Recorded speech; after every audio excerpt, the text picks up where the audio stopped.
Stop. What I am about to tell you is a secret. You will not find it in any self-help book, in any seminar, or from the mouth of any smiling guru.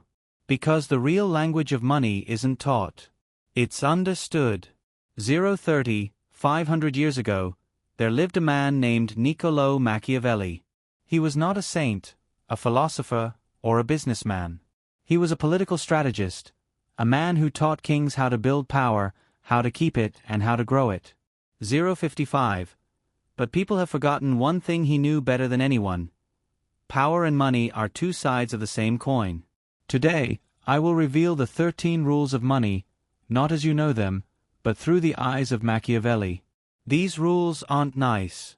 They aren't comfortable. But they are true. And the truth is always a little bitter. If you're ready to understand the real game, let's begin. 130. Music shifts slightly. Narrator. Rule number 1. Money is emotionless. Machiavelli once said, "He who wishes to be obeyed must know how to command." You cannot command money with your feelings. You don't get rich because you're a good person. You don't stay poor because the world is unfair. Money doesn't respond to your anger, your hope, or your desperation. It's a tool. It flows toward logic, strategy, and cold, calculated action.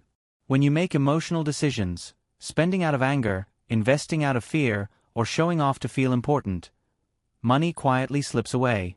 The first rule of the game is to leave your heart out of it. Mind on, heart off. 225. Narrator. Rule number 2. Perception is reality. Machiavelli taught that it is better to be feared than loved. In the world of money, it is better to be perceived as valuable than to simply be hardworking. Your talent means nothing if nobody sees it. If you look cheap, people will treat you cheaply. If you look valuable, people will give you value. This isn't about being fake, it's about presenting your worth correctly. The people who become rich first think like the rich, talk like the rich,